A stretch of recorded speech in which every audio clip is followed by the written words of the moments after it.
누가복음 우리가 지금 이제 예수님의 나심만 세 번째 시간인데요. 이제 본문만 봐도 무슨 내용인지는 다 알겠죠. 예. 그래서 내용은 이제 어느 정도 아시리라 생각을 하고요. 예, 오늘은 이제 좀 다른 부분에 대해서 이 여기 본문에 나오는 이제 좀 중요한 핵심, 예수님의 나심 중에서 이제 영광, 하나님께 영광이라는 이제 주제로 여러분께 좀 말씀을 드리고자 하는데요. 우리가 그 웨스트민스터 그 소유리 문답 제 1항이 그 뭐였죠? 사람의 제일 되는 목적이 뭐냐라고 했을 때 하나님을 영화롭게 하고 그분을 영원토록 즐거워하는 것이다 라고 하잖아요. 분명 맞죠. 우리가 반드시 그렇게 살아야 합니다. 성도라면 반드시 그렇게 살아야 되는데, 저는 옛날에 이제 한참 신앙이 열심히 했을 때 이 웨스트민스터 소유리 문답을 딱 듣고, 아 진짜 하나님께 영광을 돌리는 삶을 살아야겠다 하고, 어떻게 하면 하나님을 기쁘시게 할 수 있을까라는 고민을 되게 많이 했던 것 같아요. 그래서 하나님께 영광을 돌리기 위해서 막 진짜 별의별 걸 다 했던 것 같아요. 일단 뭐 예배 참석은 당연히 기본이고요. 뭐 새벽 예배니 뭐 수예배니 금요 예배니 이거는 막 빠짐없이 없고, 그리고 일상생활 속에서도 정말 착하게 살려고 노력을 많이 했던 것 같아요. 근데 그렇게 살아도 이게 더 영광을 못 돌려드리는 것 같은 거예요. 왜냐면 저도 실수를 하잖아요. 계속 뭐 죄를 짓기도 하고, 그리고 온전치 못한 모습으로 살아갈 수도 있고, 특히 제일 제가 자존심이 상했던 게 뭐냐면, 군대에 갔는데 저는 그때 이제 되게 신앙에 투철해서 이제 군대 가서 선임과 후임들을 다 전도한다고 제가 자신감 있게 떵떵거리면서 갔는데 그냥 졌어요. 패배했어요. 그 군대 문화에 익숙해져 가지고 그렇게 살기가 되게 쉽지 않더라고요. 근데 어떻게든 그래도 살아보려고 노력은 했는데, 선임이 이제 그러더라고요. 제가 이제 불침번 근무 시간에 늦게 일어나 가지고 한번 2등병 때 너무 피곤하니까 늦은 거예요. 그랬더니 이제 그 막 저를 막 갈구는 거예요. 이제 막 무슨 뭐 쌍시옷 막 하면서 막 욕하다가 결국에 마지막에, 그것까지는 괜찮았는데 마지막에 저한테 하는 말이, 너 하나님 믿는다며, 너 하나님 믿는 놈 그래도 돼? 이 말을 듣는데 억장이 무너지는 거예요. 내가 이것 때문에 하나님께 영광을 못 돌려드렸구나. 너무 막 화가 나기도 하고 내 자신한테 막 그랬던 기억이 나거든요.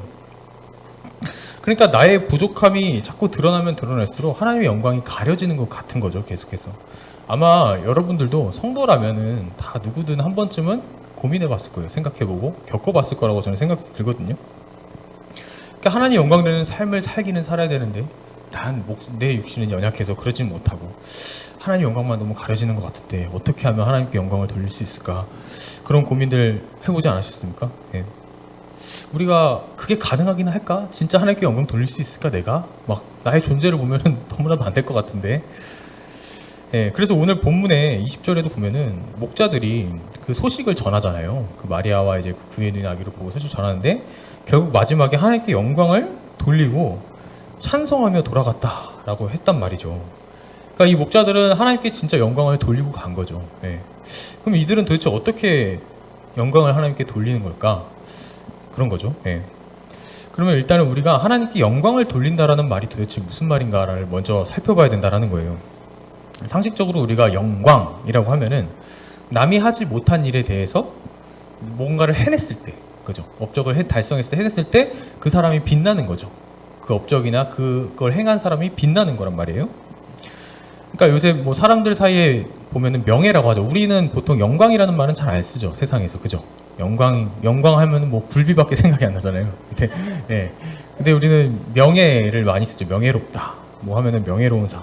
근데 그리고 옛날에 저희 언제 월드컵 때 조현우 알죠? 그 골키퍼 있잖아요. 막 다 막잖아요. 막 독일전 할 때도 막 다 막고. 그때 그 조현우한테 붙은 별명이 빛현우였어요. 빛현우. 너무나 반짝반짝 빛난다는 거예요. 너무나도 멋있어서. 어떻게 그걸 다 막아내? 막 이렇게 하면서 빛현우라는 있었는데, 마치 그런 거죠. 축구 하나만 잘해도 그렇게 그 사람이 영광을 받고 반짝반짝 사람들한테 서포트라이트를 받는 것처럼 영광을 받는 거예요. 그런데 하물며 여러분, 온 천지 만물을 창조하시고, 그리고 이 천지 만물을 하나님의 뜻대로 다스리시기까지, 선으로 다스리시기까지 하는 그 주님이 더더욱 영광 받으시기 합당하지 않겠어요? 그렇죠? 사실 그거랑 비교할 수가 없죠. 뭐 축구야 사람이 만들어낸 거잖아요. 예. 그래서 시편 8편 1절에 보면은 이런 말이 있습니다. 여러분들 잘 아시는 말씀인데요. 여기 띄워거든요. 예. 여기 말씀 좀 띄워주시겠어요? 네. 제가 읽어볼게요. 여호와 우리 주여 주의 이름이 온 땅에 어찌 그리 아름다운지요 주의 영광이 하늘을 덮었나이다 라고 하죠. 그리고 6절부터 보면요, 주의 손으로 만드신 것을 다스리게 하시고 만물을 그의 발 아래 두셨으니 곧 모든 소와 양과 들짐승이며 공중의 새와 바다의 물고기와 바닷길에 다니는 것입니다. 그러니까 모든 것을 창조하시고 다스리시는 분이다라는 거죠. 바로 그 영광이 가득하다라는 거예요. 하나님께서 그걸 모든 걸 행하시기 때문에 가득하다라는 거죠. 여기에 사람이 단 하나라도 기여한 게 있나요? 아, 있어요? 사실은 없죠. 하나님의 창조만 해도 우리는 거기에 피조된 피조물이잖아요. 네. 창조된 피조물에 불과하기 때문에 사실은 기여한 게 없다라는 거죠. 그래서 온 우주 만물 가운데 영광을 가장 받을 만한 대상은 오직 창조주시며 그것을 다스리시는 우리 하나님이십니다. 아멘이십니까? 네. 그래서 1절에 주의 영광이 온 하늘을 덮었다라고 하는데, 그러니까 그 말은 무슨 말이겠어요? 온 하늘을 덮었다, 영광이? 그러면은 우리가 피조물 입장에서 봤을 때 영광밖에 안 보이는 거예요. 하나님의 영광밖에 안 보이는 거죠. 그러니까 하나님이 하신 그 일밖에 보이지 않는다라는 거예요. 그래서 구약에서도 하나님의 영광을 상징하는 그 수단, 소재가 있는데 그게 뭐냐면 구름이에요, 구름. 하나님께서 구름이 영광으로 임하실 때 구름이 성막을 덮고 그러잖아요. 구름이 하늘을 덮고 있죠. 바로 그런 모형으로 나타나는 거거든요. 그래서 여기 8장 1절에서도 영광이 하늘을 덮었다라고 표현을 하는 거예요, 지금. 네.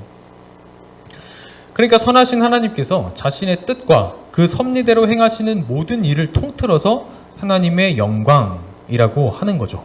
네. 하나님의 관점에서 보면요, 사람의 전 인생은요 이미 그분의 다스림 아래에 있어요. 그렇기 때문에 모든 것이 다 하나님의 영광을 이루고 있다고 볼 수가 있는 거죠. 네. 심지어 우리가 어떤 사람이 악한 일을 저지른 것마저도 하나님께서 그것을 사용하시면 그것이 또 하나님의 영광이 될 수 있다는 거예요. 여러분도 아시겠지만 바로 왕을 마음이 완악하게 한 게 누구였죠? 하나님이셨죠. 근데 그때 하나님 뭐라고 말씀하신 줄 아세요? 내가 내 영광을 바로를 통해서 드러난다 그랬어요. 네. 되게 아이러니하죠. 네. 근데 그렇게 통해서 하나님께서 구원을 이루어내시죠. 네. 바로 그런 거죠. 그래서 하나님의 존재 자체만으로도 사실은 영광 그 자체인 거예요. 예. 피조물에게 영광을 사실은 따로 받으실 필요가 없으신 분인 거죠. 원래 그 존재 자체가. 그래서 우리 주님께서 뭐라고 말씀하시냐면 요한복음 5장 41절을 보면요. 한번 볼까요? 네, 여러분들 한번 읽어보세요. 시작. 예, 우리 주님께서 말씀하신 거예요. 예수님께서 나는 사람에게서 영광을 취하지 않아 라고 얘기하고 있어요. 그럼 여기 이 말을 딱 들으면은 뭐야? 그럼 하나님께 영광 안 돌려도 되겠네? 하나님 안 받으시겠다며. 그럼 우리가 뭐하러 돌려? 이런 생각을 할 수 있잖아요. 그렇게 생각할 수 있는데, 그렇기 때문에 우리가 하나님께 어떻게 영광을 돌려드릴까? 우리는 이걸 먼저 생각할 게 아니라요, 그분의 영광이, 하나님이 하신 그 모든 영광이 나와 무슨 상관이 있느냐를 우리는 먼저 봐야 되는 거예요. 네. 출애굽기 33장 18절에서 이제 23절을 보면요, 이런 한 사건이 등장하죠. 보니까 모세가 이르되 원하건대 주의 영광을 내게 보이소서라고 하고 있어요. 모세가 주의 영광을 보여달라고 하는 거죠. 근데 이때가 언제냐면요, 이 출애굽기 32장에서 그 모세가 시내산에서 율법을 받으러 올라갔죠. 근데 그때 이스라엘이 밑에서 뭐 하고 있었죠? 금송아지를 섬기고 있었단 말이에요. 그 거역하는 소리를 듣고 하나님께서 진노하셔서 야 모세 너 빨리 내려가. 그래서 어떻게 해요? 내려갔더니 모세가 열받아가지고 그 상황을 목격하고 두 돌판을 깨트리죠. 그리고 나서 하나님께서 내가 차라리 이 백성들을 다 진멸시키고 내가 너로 시작하겠다. 내가 모세 너로 다시 시작하겠다라고 했는데 모세의 중보로 인해서 다시 그들이 살죠. 대신에 이 3,000명가량이 다 죽임을 당하고 이제 하나님의 은혜를 구하고 다시 이제 모세가 하나님께로 나아가는 장면이에요. 하나님께서 두 돌판 가지고 내가 다시 돌판에서 율법 새겨줄 테니까 가져와. 이런 하기 그 전의 장면이거든요. 그래서 모세가 지금 그러는 거예요. 제가 원합니다. 주의 영광을 좀 보여주세요. 주의 영광이 뭡니까? 이렇게 보여달라고 했는데, 이제 여호와께서 이제 그러신 거죠. 19절에. 여호와께서 이르시되, 내가 내 모든 선한 것을 내 앞으로 지나가게 하고, 모든 선한 것을 앞으로 지나가게 한대요. 모세 앞으로. 그리고 여호와의 이름을 내 앞에 선포하리라. 라고 하고 있어요.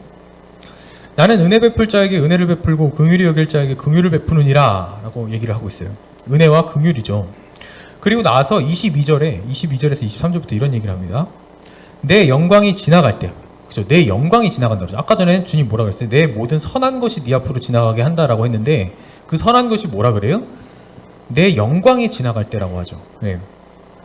내가 너를 반석 틈에 두고 내가 지나도록 내 손으로 너를 덮었다가 손을 거두리니 내가 내 등을 볼 것이요 얼굴은 보지 못할 것이요. 이미 지나간 것만 본다라는 얘기예요. 그러니까 그 상황에서 이 하나님의 선 그리고 하나님의 이름, 여호와의 이름은 곧 하나님의 영광을 나타낸다라는 것을 볼 수 있죠, 지금. 그리고 실제로 모세가 다시 시내 산으로 딱 올라가요. 그리고 두 돌판을 딱 가지고 올라갔더니 그때 주님께서 구름 가운데 갑자기 강림하시는 거죠. 아까 구름 뭐라 그랬죠? 영광 가운데 강림하시는 거예요. 그리고 나서 딱 얘기하시죠. 출애굽기 34장 5절에서 6절 보면요. 여호와께서 구름 가운데 강림하사 그와 함께 거기 서서 여호와의 이름을 선포하실세. 여호와의 이름의 그 어떻게 보면 뜻과 의미를 선포한다는데 뭐냐면 여호와께서 그의 앞으로 지나시며 선포하시되 여호와라 여호와라 자비롭고 은혜롭고 노하기를 더디하고 인자와 진실이 많은 하나님이라 라고 지금 선언을 하고 계세요. 그러니까 하나님께서 영광 가운데 오셔서 이름을 선포하셨는데 그게 뭐예요? 자비롭고 은혜롭고 노하기를 더디하고 인자와 진실이 많은 하나님이다 라고 하는 거예요. 여기서 인자는 사랑이에요. 사랑. 네. 하나님의 긍휼. 그러니까 여호와의 영광으로 선포되는 그 주님은 자비와 은혜와 사랑이다. 그리고 진리가 많으신 분이다. 라는 것을 보여주시는 거죠. 그게 바로 하나님의 영광이다라는 거예요, 지금. 그러니까 하나님의 영광이 임하자 하나님의 자비, 하나님은 자비, 은혜, 인자, 진리가 넘치는 분임을 지금 드러내는 거거든요. 그러니까 모세의 반응이 어때요? 바로 34장 8절에 모세가 급히 땅에 엎드려 경배하며 이르되 주여 내가 주께 은총을 입었거든 원하건대 주는 우리와 동행하옵소서. 이는 목이 뻣뻣한 백성이니이다. 우리의 악과 죄를 사하시고 우리를 주의 기업으로 삼으소서. 모세가 그러는 거죠. 내가 은혜를 입었고 그러니 이제는 동행해 주세요. 우리와. 우리 동행해 주세요. 우리는 거역하는 백성이 맞습니다, 주님. 어떻게 그 잠시 잠깐 올라가 있는데 거기서 또 우상을 숭배할 수 있겠습니까? 우리가 정말 죄인이 맞습니다. 그러니까 우리를 다시 살펴보시고 주님의 그 넘치는 자비와 은혜와 사랑으로 우리 죄를 사하여 주시고 주의 백성 되게 해주세요 라고 하는 거예요. 주의 영광이 임하자 그 고백밖에 나올 수 없었던 거죠. 주님의 사랑이 드러나고 자비가 드러난 거예요. 그러니까 다른 말로 우리를 어떻게 해달라는 거예요? 구원해 달라는 거예요. 지금 나 살려주세요. 네. 그러니까 여기서 우리가 알 수 있는 건 영광은요 우리가 먼저 드리는 게 아니에요. 드리는 게 아니라 은혜와 긍휼이 충만하신 그 하나님의 영광이 우리에게 임하여서 우리를 죄악으로부터 건져내심으로 드러나는 거예요. 그게 진짜 영광이거든요. 우리가 그렇게 함으로써 영광을 인식할 수 있는 거죠. 죄인들을 구원하시는 하나님의 일하심이라는 거예요. 여러분 죄인들을 구원하실 때 우리의 기여가 필요합니까? 전혀 들지 않는다라는 거죠. 주님밖에 못합니다. 그래서 죄인들을 구원하시는 그 일이 곧 하나님의 영광이다라고 성경이 얘기하는 거죠. 그래서 시편 62편 6절과 7절을 보면 그런 말씀이 있습니다. 여러분도 한번 읽어보시겠어요? 자, 시작.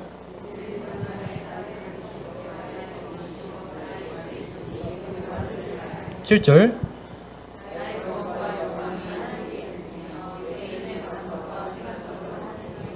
예, 7절에 보니까 나의 구원과 영광이라고 그러죠. 예, 바로 하나라는 얘기거든. 구원과 영광이 하나님께 있다라는 거예요. 예. 나한테 있는 게 아니죠. 나한테 영광이 있어서 주님께 드리는 게 아니라 그 영광이 나에게 임하는 거죠. 구원으로 임하는 거죠. 다 하나님께 있다라는 거예요. 그런데 이 영광스러운 구원의 방식이 사실 조금 이상해요. 왜냐면요, 하나님께서 우리를 구원하신 일이 뭐였어요? 십자가였잖아요. 네, 죽으러 오시는 거라는 거예요. 하나님이 죄인들을 구하러 직접 이 땅에 친히 내려오시는 거예요. 오늘 본문 11절에서 14절을 보면요, 오늘 다윗의 동네에 너희를 위하여 구주가 나셨으니 곧 그리스도 주시니라. 구주죠. 너희가 가서 강보에 쌓여 구유에 누워있는 아기를 보리니 이것이 너희에게 표적이니라 하더니, 우리가 지난 시간에 구유의 표적의 의미에 대해서 살펴봤었죠. 그 의미가 뭐였죠? 짐승 같은 우리, 죄악 가운데 빠져있는 우리에게 하나님 자신의 살을 먹이시는 거예요. 그래서 이 구유라는 데에서 하나님께서 아기로 탄생했다라는 것을 지금 넌지시 보여주는 거란 말이에요. 그러니까 주님이 죽으러 오시는 거죠. 예. 그럼 여러분 그게 진짜 영광스러워 보입니까? 우리가 생각하는 영광으로 따지면 하나도 영광스럽지 않지 않아요? 오히려 하나님 이름에 먹칠하는 거 아닙니까? 그렇잖아요. 오히려 진짜 하나님의 영광을 위해 드러내기 왔다면 예수님께서 이 땅에 이왕 오실 거면 뭐하러 자기를 바쳐서 합니까? 그냥 너희들 내가 딱 싹 다 죄 없는 걸로 해줄게 딱 하면서 시원하게 해주면 되잖아요. 뭐하러 자기 자신을 목숨을 버립니까? 그렇지 않아요?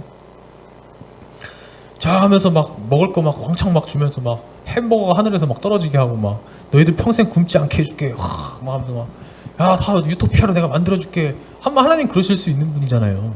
그게 오히려 우리한테는 와 진짜 하나님 영광 받으시기 합당하십니다 이렇게 할 수 있는데 고작 와서 하시는 게 죽으러 오셨대요. 네.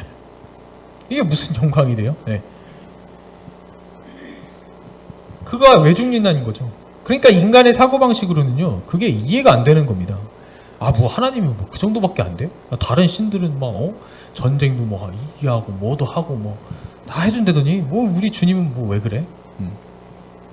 그래서 인간들은요 이 아담 아래에서 자기들의 사고방식이 맞는 그 하나님의 영광을 자기들의 사고방식이 맞는 영광으로 자꾸 바꾸는 거죠. 하나님께서 영광 받으시는 건 이렇게 하는 게 맞을 거야. 이렇게 하는 게 맞을 거야.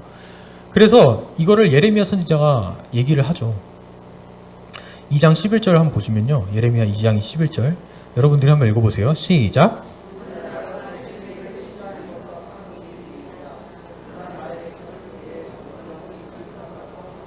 네. 살아계신 하나님이 자기들의 왕으로 군림하는데도 불구하고 이들은 뭐예요? 나의 백성은 그의 영광, 그 하나님의 진짜 영광을 완전 무익한 우상의 것들과 바꿨다라는 거예요. 네. 그렇잖아요. 매번 하나님은 약속만 하고 기다리기만 하세요. 현찰을 안 줘. 맨날 기도만 하래요. 구하기만 하라 그러고. 그리고 오히려 막 상황을 어렵게 일부러 만드시는 것 같고. 그러니까 그런 주님 말고 내가 자꾸 기다려야 되는 주님 말고 내가 정성을 다하고 내가 빌면 곧장 그 소원을 이루어줄 그 신을 찾는 거예요. 그게 가장 편하거든요. 인간들에게는. 그 복을 당장에 줄 수 있는 그 우상에게 나는 갈 거야. 나아가더라라는 거예요. 네. 그러니까 그러한 하나님만을 자꾸 찾는 거죠. 우리도. 네. 결국 자기들의 필요를 채우기 위한 일을 몰두하는 거예요. 거기에. 여기에 대해서 주님께서 하시는 말씀이 뭐냐면 예수님께서 요한복음 5장 42절에 44절입니다. 제가 한번 읽어볼게요. 다만 하나님을 사랑하는 것이 너희 속에 없음을 알았노라. 나는 내 아버지의 이름으로 왔음에 너희가 영접하지 아니하나 만일 다른 사람이 자기 이름으로 오면 영접하리라. 너희가 서로 영광을 취하고 유일하신 하나님께로부터 오는 영광은 구하지 아니하니 어찌 나를 믿을 수 있느냐. 지금 바리새인과 서기관 유대인들한테 하는 얘기거든요. 네. 너희 속에 사랑하는 게 없대요. 네.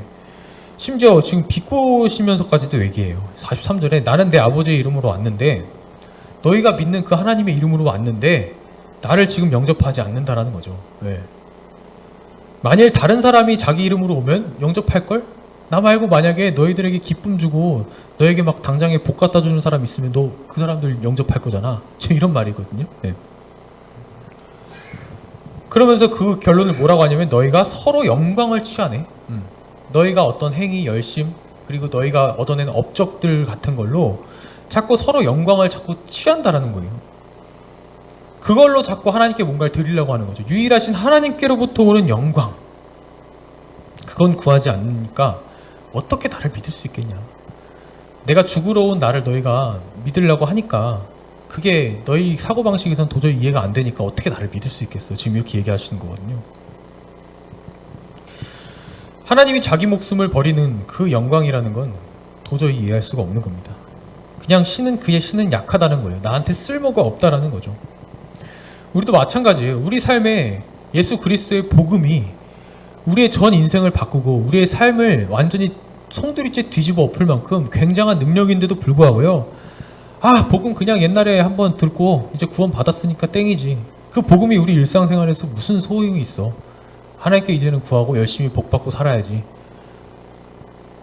하나님 전부를 주셨음에도 우리는 이 복음에 대해서 굉장히 가치없게 여길 때가 있어요. 실제로 내가 사는 삶이 이 복음은 뭔가 현실성이 없어 보이는 거예요. 자꾸 능력이 없어 보이는 거죠. 그러니까 하나님으로부터 오는 영광은 자꾸 안 구하고 자기들이 자꾸 하나님께 영광을 돌려들어서 자기의 유익을 삼는 거예요. 그걸로 자꾸. 아, 하나님 이거 주시면 내가 마음먹고 하나님 섬길게요. 하나님께 진짜 영광 돌릴게요. 이거 해주시면 내가 더 사람들 앞에 땅땅거리면서 하나님께 영광 돌릴게요. 정말 그래요? 그 내면의 속이 보이지 않습니까? 너무나도. 네. 복이든 평판이든 다 전부 자기 영광을 구하고 있는 거죠. 네. 그러니까 십자가에 죽으러 온 나를 믿을 수 있겠냐? 주님께서 그러시는 거예요. 왜? 그거는 너무나도 실패의 자크로 보이거든요. 네. 주님 지금 죽으시면 안 돼요. 나에게 빨리 좋은 거 가져다 주셔야죠. 지금 우리 가족이 죽게 생겼는데 어떡합니까? 네? 그렇잖아요. 네. 그럼 여러분 한번 반대로 생각해 보세요. 그러한 죄인들이 거룩하신 그분께 영광을 돌린들 하나님이 그게 쓸모가 있겠어요? 하나님 온 천지 만물을 지으신 분인데 고작 그거 하나 가져온다고 해서 그래봤자 나한테 뺏어간 거 그거 가져간들 뭔 유익이 되겠어요? 하나님께서. 네. 도움이 안 되죠. 질적인 존재적인 차이가 너무나도 분명하잖아요. 여러분들이 만약에 어느 날 갑자기 앉아서 빵을 먹고 있는데 개미들이 갑자기 와가지고 승재님 전 오늘부터 승재님을 섬기기로 했습니다 하면서 막 개미들이 막 무리를 지어서 막 저한테 다가와요. 그랬더니 승재님 영광을 받으소서 하면서 막 배추 쪼가리 빵 쪼가리 이런 거 갖다 바쳐요 저한테.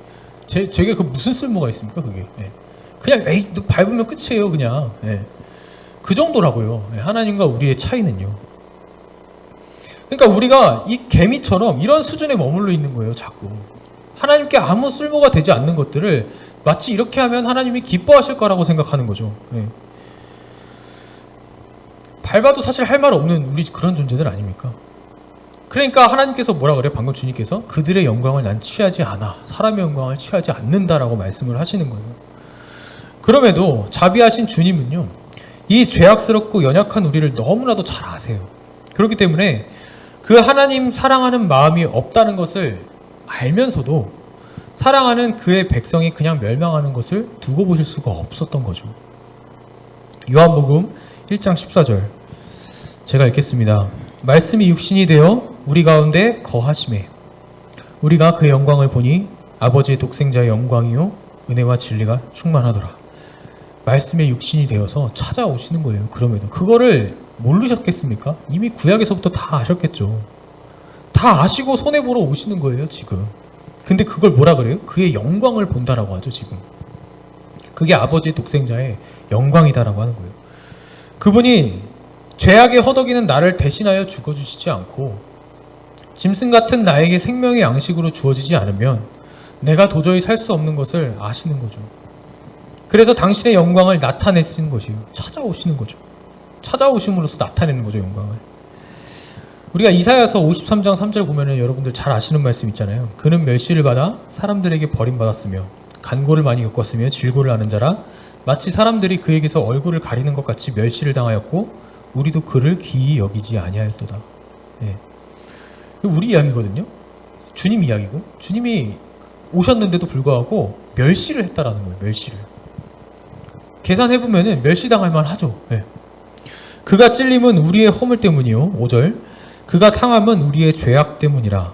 그가 징계를 받음으로 우리는 평화를 누리고 그가 채찍에 맞음으로 우리는 나음을 받았도다. 오늘 본문에 있었죠. 하나님께 지극히 높은 곳에서는 하나님께 영광이요 하나님께서 기뻐하신 사람들 중에는 평화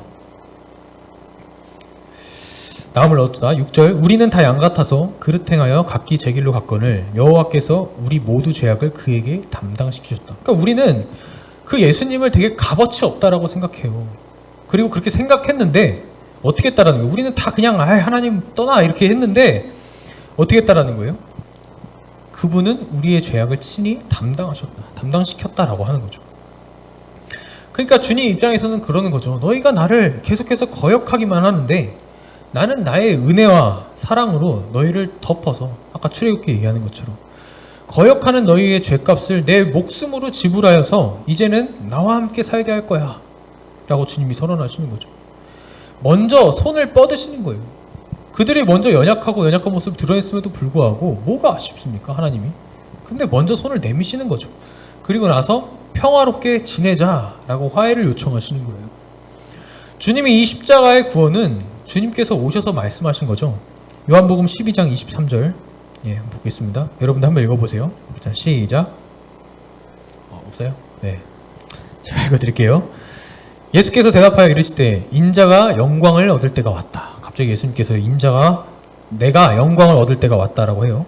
24절 내가 진실로 진실로 너희에게 이르노니 한 알의 밀이 땅에 떨어져 죽지 아니하면 한 알 그대로 있고 죽으면 많은 열매를 맺느니라. 누구 얘기입니까? 우리 주 예수 그리스도의 얘기죠.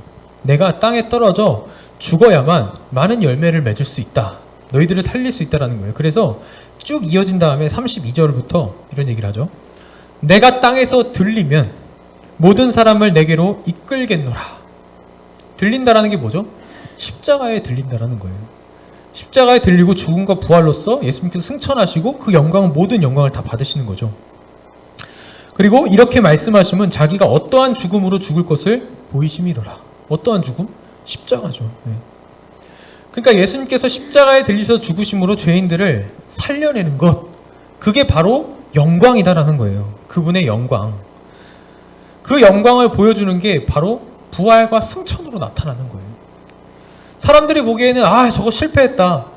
우리를 구원하러 오신다고 얘기하셨으면서 결국 죽네. 아이고 쯧쯧하면서 사람들이 다 어때요? 술렁였죠. 메시아로 오셨다라는 그분이, 그리스도로 오셨다는 그분이 결국엔 죽었어. 다 이러는 와중에 주님께서 부활하시잖아요. 그 엠마오로 가는 두 제자 보시면서 얘기하시잖아요. 말씀 풀어 얘기하시고. 그랬는데 하나님께서는 그 오른손, 권능의 오른손으로 예수 그리스도를 부활로 살려내시는 거죠. 그러니까 예수님이 참으로 옳았던 게 맞다라는 거죠. 그게 영광이라는 거죠. 그러니까 압도적인 그 대속의 사랑으로 그분의 영광을 올곧이 드러내는 거예요. 히브리서 1장 3절 보겠습니다. 있어요? 없어요? 네, 읽어보겠습니다. 시작.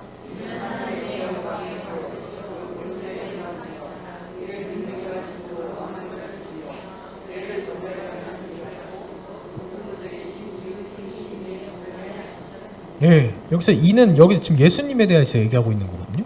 예수님이 하나님의 영광의 광채라고 하죠. 그 자체예요. 왜냐하면 그 본체의 하나님 형상이시라 하면서 그의 능력의 말씀으로 만물을 붙드시며 하나님이시기도 하시고요. 죄를 정결하게 하는 일을 하시고 라고 하죠. 죄를 정결하게 하신 십자가잖아요. 그리고 나서 높은 곳에 계신 지극히 크신 이의 우편에 앉았느니라. 승천까지 모든 걸 다 얘기하죠. 예수 그리스도의 이야기죠. 그러니까 이 십자가의 죽음으로써 살리는 이 영광이 사실은 누구한테 임하는 거죠? 저와 여러분한테 임하는 거잖아요. 바로 우리예요. 그래서 로마서 6장 4절에 그 예수님의 죽음이 우리의 죽음이다라는 걸 인식시키면서 그것이 아버지의 영광으로 말미암았다라고 얘기를 하죠. 한번 볼까요? 6장 4절. 자, 읽어보세요. 시작. 제가 읽을게요. 그러므로 우리가 그의 죽으심과 합하여 세례를 받음으로 그와 함께 장사되었나니 이는 아버지의 영광으로 말미암아 그리스도를 죽은 자 가운데서 살리심과 같이 우리로 또한 새 생명 가운데서 행하게 하려 함이라. 그의 죽으심과 합하여 세례를 받는다라는 건 그분과 함께 죽고 그분과 함께 새 피조물로 살아난다라는 얘기죠. 근데 그게 뭐라 그래요?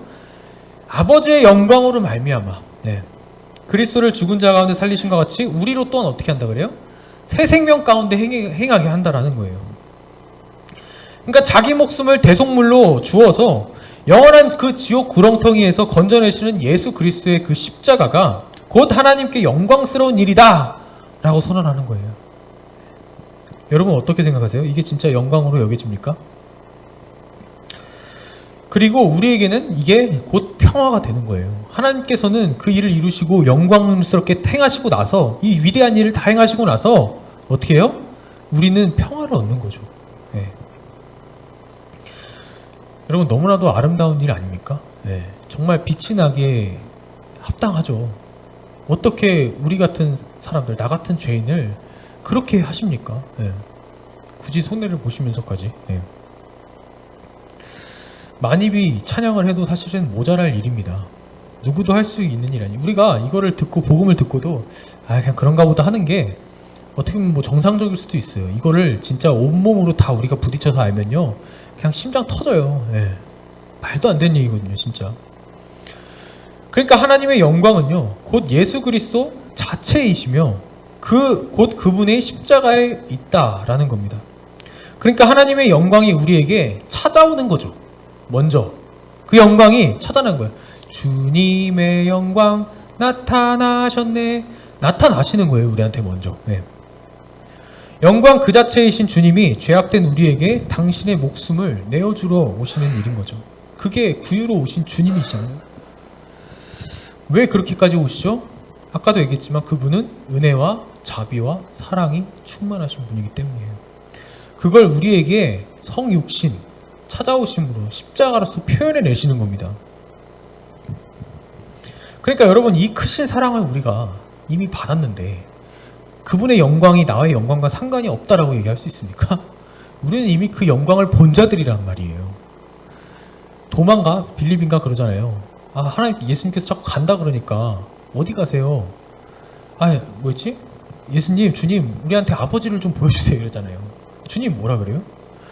야, 나를 보면은 아버지를 본 건데 왜 자꾸 아버지를 보여달라 그래? 이러는 거예요. 그러니까 주님을 보면은 그 영광을 이미 본 거라니까요, 우리가. 근데 우리가 그거를 영광으로 생각하지 않는 이유가 뭐예요? 이 십자가가 그렇게 대단해 보이지가 않는 거예요. 예. 엄청난 영광인데 이게 십자가면 사실 충분하죠. 살아가는 데 있어서.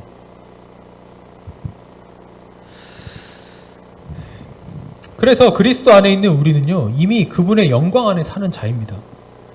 그래서 그 구약에 있는 성막 안에 영광이 가득한 모습이 나타나죠. 출애굽기 마지막에 보면요, 구름이 가득하고 그 성막 안에 하나님의 영광이 가득하더라라고 하죠. 근데 여러분도 알다시피 성막, 성전은 나중에 누구예요? 예수님이고, 그 예수님의 몸으로 찢기심을 받아 다시 새 성전을 지으실 때 우리의 몸이 성전이 된단 말이에요. 주님이 거하시는. 그러면 여러분, 예수님을 믿는 순간부터 성령이 여러분께 임하죠. 성령이 여러분 안에 거하세요. 성전이기 때문에요. 여러분, 저와 여러분이. 그럼 여러분들은 지금은 영광을 누리고 계신다라는 거예요. 그 영광 안에 지금 머물고 계신다니까요. 네. 주님의 이 크신 사랑을 모르고, 이 크신 은혜의 감격을 모르고서는요, 절대 그분의 영광을 바로 이해할 수 없습니다. 네. 많은 사람들이 우리가 그 개혁주의 신학을 하면은 그 모토가 뭐예요? 하나님께 주권, 하나님께 영광이잖아요. 정말 좋죠. 당연하죠. 근데 이거를 그리스도의 사랑과 연결짓지 못하면요, 오해를 하는 거예요, 사람들이. 자꾸 영광을 하나님께서 막 폭군으로서 막 모든 걸 다스리시고 마음대로 막 할 수 있는 그런 정도의 막 신으로 생각한다라는 거예요. 거기에서 막 예정까지 얘기하고, 야, 하나님의 영광을 위해서 너 다 예정했어. 너는 구원 못 받아. 이런 식으로 자꾸 남을 막 해하는 거예요. 근데 중요한 건요, 하나님의 사랑을 모르니까 사실 그러는 거거든요. 네. 주님의 그리스도의 사랑이 정말 이 썩어 문드러질 나를, 내가 오히려 육이 될 수밖에 없는, 지옥으로 떨어질 수밖에 없는 나를 구원하셨다라는 이 사실, 이 영광을 제대로 알면요, 감히 어떻게 그런 얘기를 할 수 있어요? 절대 그렇게 할 수 없죠. 다부터 살아야겠구나라는 생각을 하지 않겠어요? 네. 내가 긍휼을 받을 자이구나 먼저 생각하겠죠. 네. 그래서야 진짜 하나님의 영광을 바라보고 영광을 돌려드리겠죠. 네. 이 사랑의 십자가의 복음에 올바로 깨달아야 주님이 받으시는 거죠. 그러니까 깨달아야 주님이 받으셔야만 하는 그 영광을 우리가 온전히 돌려드린다는 거예요. 우리가 그리스도의 십자가의 영광으로 인하여서 구원이 임하면요, 그것이 이 땅에 우리에게는 평화다라고 얘기하는 거죠. 그래서 학개 선지자 2장 9절에 보면요, 이런 말이 있습니다. 이 성전의 나중 영광이 이전 영광보다 크리라. 만군의 여호와의 말이니라. 내가 이곳에 평강을 주리라. 만군의 여호와의 말이니라. 똑같은 거거든요. 영광이 임하자, 영광이, 나중 영광이 심히 창대하다는 거는 나중에 올 그 새 성전을 대해서 얘기하는 거죠. 바로 예수 그리스도로 인한 그 새 성전의 이야기인데, 그렇게 오면은 이곳에 평강을 준다라고 얘기를 하고 있어요. 오늘 누가복음의 말씀과 똑같죠. 지극히 높으신 곳에 하나님께 영광, 이 땅에서는 하나님 기뻐하신 자의 평화. 그러니까 성전의 영광은 뭐예요? 거기에 머무시는 바로 하나님이라는 거예요. 그 영광이 임하자 평강, 평화가 되는 거예요. 이 평화 역시 영광의 그리스도의 십자가로 우리에게 오게 되어지는 거죠. 그래서 골로새서 1장 20절에 보니까 이런 말씀이 있습니다. 그의 십자가의 피로 화평을 이루사. 그죠? 만물 곧 땅에 있는 것들이나 하늘에 있는 것들이 다 그로 말미암아 자기와 화목하게 되기를 기뻐하십니다. 여기서 화평이 평화예요. 네. 뭘로 됐다 그래요? 십자가의 피로 됐다라고 하는 거죠. 그래서 본문 14절 오늘 다시 보면 지극히 높은 곳에서는 하나님께 영광, 땅에서는 하나님이 기뻐하신 사람들 중에 평화다라고 정확하게 고백하고 있는 거죠. 예. 여러분 여기서 보면 하나님이 기뻐하신 사람들이라 그러잖아요. 하나님이 기뻐하신 자들이 뭐예요? 누굴까요? 그러면 예. 모든 사람이 아니죠. 지금 하나님이 기뻐하신 자예요. 그 말은 다른 말로 말하면 이 하나님의 십자가의 영광을 인정하고 알아보는 자겠죠. 그지 않겠어요?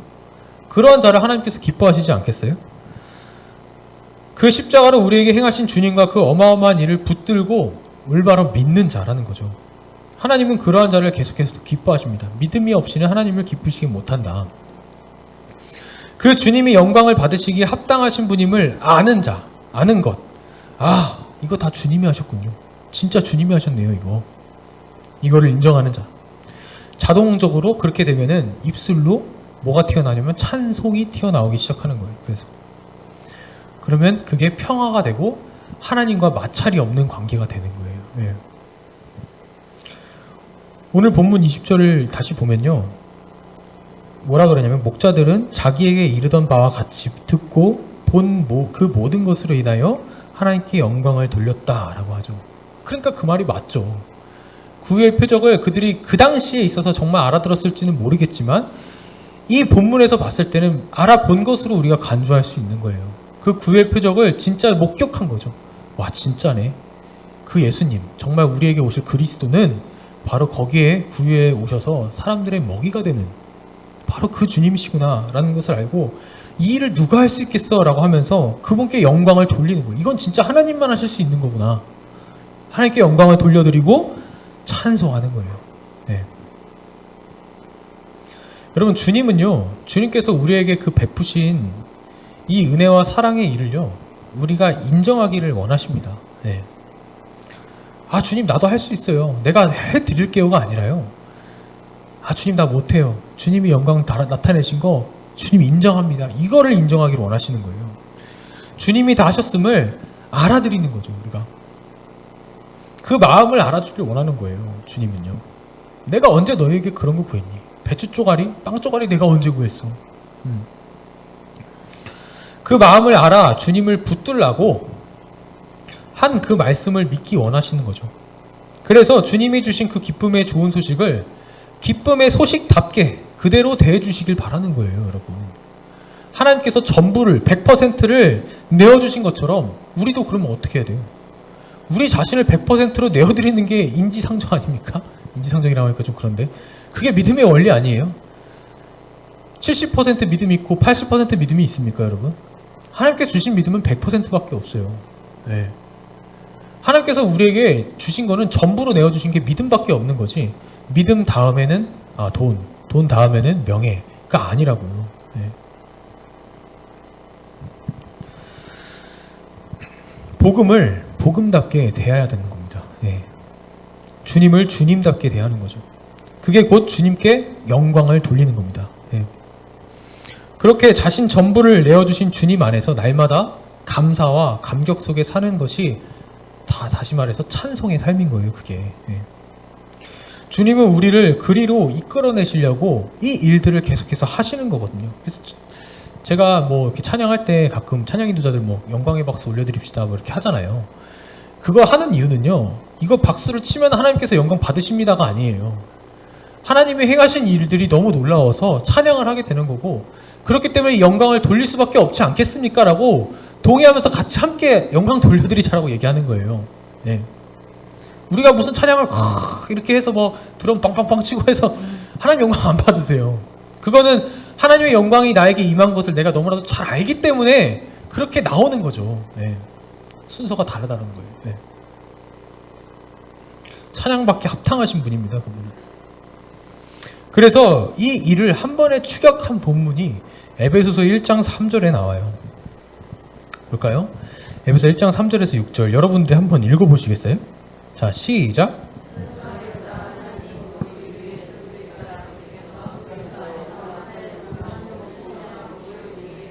4절.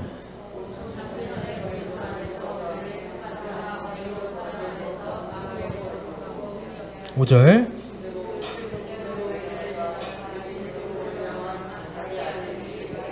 6절 이는 그가 사랑하시는 자 안에서 우리에게 거저 주시는 바 그의 은혜의 영광을 찬송하게 하려는 것이라. 아멘. 찬송하리로다 하면서 딱 나오는데 무슨 얘기합니까? 그리스도 안에서 우리에게 주신 복들 얘기하는 거죠. 십자가, 거룩하고 흠이 없게 하실 예수 그리스도로 말미암아 다 구원의 일이죠. 근데 그걸 뭐라 그래요? 그래서 그걸 하신 이유가 뭐냐면 그가 사랑하시는 자 안에서 우리에게 거저 주시는 바 그가 하신 은혜의 그 영광을 어떻게 한다? 찬송하게 하려 한다라는 거예요. 네. 이게 아까 누가복음 2장 똑같잖아요. 말씀이. 바울은 그거를 알았던 거죠. 네. 우리가 하나님께 영광을 돌려드리는 게 아니라 하나님의 영광이 우리에게 임하는 겁니다. 그 영광을 우리가 인정하고 높여드리고 알아드리는 게 곧 영광 돌리는 삶인 거예요. 우리가 진짜. 그러니까 여러분 삶 속에서 예수 그리스도의 십자가의 복음 그 안에서 여러분들을 뭐 이렇게 쳐내시고 책망하시고 또 새롭게 깨닫게 하시고 하나님의 사랑을 놀랍게 드러내시는 일이 있을 때마다 우리가 그거를 놓치지 않고 캐치해서 와, 하나님 이거 정말 주님이 하셨네요. 나는 이런 거에 대해서 정말 나약하고 연약하고 할 수 없었는데 주님께서 이걸 하게 하셨네요. 그럼 그게 하나님이 영광 받으시는 거예요. 그때. 예. 그러면 나는 어떻게 돼요? 없어지는 거죠. 내가 한 게 없으니까요. 예. 진짜 영광을 돌리는 사람은요, 내가 한 게 진짜 1도 없다라고 생각하는 사람입니다. 예. 그래서 이 미가서에 보면요, 이런 말이 있어요. 예. 저 여기 성경에 있는데 제가 읽어드릴게요. 내가 무엇을 가지고 여호와 앞에 나아가며 높으신 하나님께 경배할까? 내가 어떻게 하나님을 경배할까? 내가 번제물로 1년 된 송아지를 가지고 그 앞에 나아갈까? 7절 여호와께서 천천의 순양이나 만만의 강물 같은 기름을 기뻐하실까? 고민을 하는 거죠. 천천의 순양이면은 이게 다 얼마입니까? 네. 그리고 만만의 강물이라는 거는 강물 같은 그 올리브 기름을 말하는 거거든요. 그걸 정말 주시면 하나님이 기뻐하실까? 내 열심으로? 내 허물을 위하여 내 맏아들을, 내 이 죄악 때문에 내 살아있는 이 아들 바치면, 응? 내 영혼의 죄로 말면 내 몸의 열매를 그럼 드리면 될까? 그러면 정말 하나님이 기뻐하실까? 라고 하는데 8절에 딱 답이 나옵니다. 대답을 하십니다. 사람아, 주께서 선한 것이 무엇임을 내게 이미 보이셨느니 여호와께서 내게 구하시는 건 오직 정의를 행하며, 이거 공의입니다. 원래 공의를 행하며 인자를 사랑하며, 인자가 사랑이에요. 인애, 하나님의 사랑입니다. 그 하나님의 사랑을 너가 사랑하며 겸손하게 내 하나님과 함께 행하는 것이 아니냐. 하나님이 원하시는 거 이거예요. 우리 인간은요, 계속해서 하나님께 뭔가를 드리려고 하죠. 그렇게 드려서 뭔가를 뭐 얻어내려고 하는 사람도 있는가 하면은 정말 진심으로 하나님께 영광을 돌리고 싶은 사람도 있겠죠. 근데 주님께서 말씀하시는 거예요. 아니야, 나는 너희한테 영광을 구하지 않아. 그저 뭔지 보여주는데 오직 공의를 행하며, 이 공의라는 거는 하나님의 사랑이 드러나는 것을 알아들이는 거거든요. 그리고 인자, 하나님이 먼저 사랑하신 그 사랑, 놀라운 그 사랑을 마음속에 간직하여서 사랑하고 겸손하게 낮은 자세로 내 하나님과 그냥 함께 행하는 거, 하나님 안에 머무는 거, 이걸 내가 너한테 원해.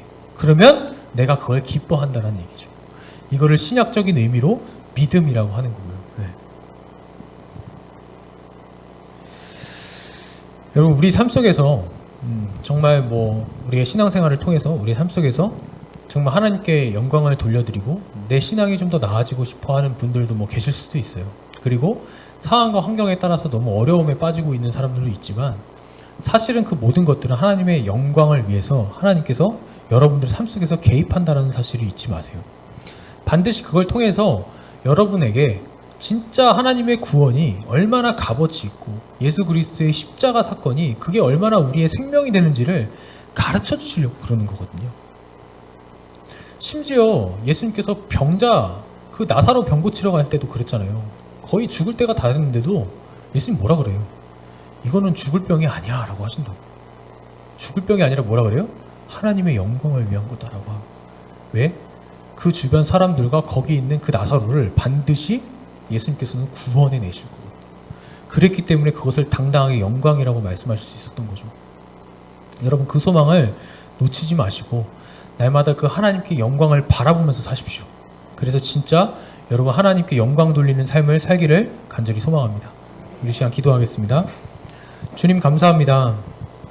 맞습니다. 주님, 우리가 주님께 영광을 돌려드리는 게 아니라 주님께 영광을 내 힘으로 드리는 게 아니라 주님께서 이미 행하신 그 일, 영광 받으시기에 그 합당한 일이 우리에게 임하여서 우리가 그 영광을 바라보고 주님을 기뻐하는 것이 정말 하나님께 영광 돌리는 삶이라는 것을 우리가 압니다. 주님, 우리가 이 삶 속에서 내가 부족하고 좀 더 뭔가 하나님을 향한 그 신앙이 좀 더 깊어지고 싶어서 우리의 행위를 드릴지라도 주님, 우리가 이 주님께서 먼저 행하신 일을 우리가 잊지 않고 그 사실을 먼저 인정하여서 더욱더 하나님의 사랑을 사랑하고 더욱더 주님만을 바라고 주님과 함께 거하는 삶으로 나아갈 수 있도록 우리를 인도하여 주시옵소서. 그래서 진짜 하나님께 영광 돌리는 삶을 살아낼 수 있도록 우리를 인도하여 주시옵소서. 감사드리며 예수 그리스도의 이름으로 기도드립니다. 아멘.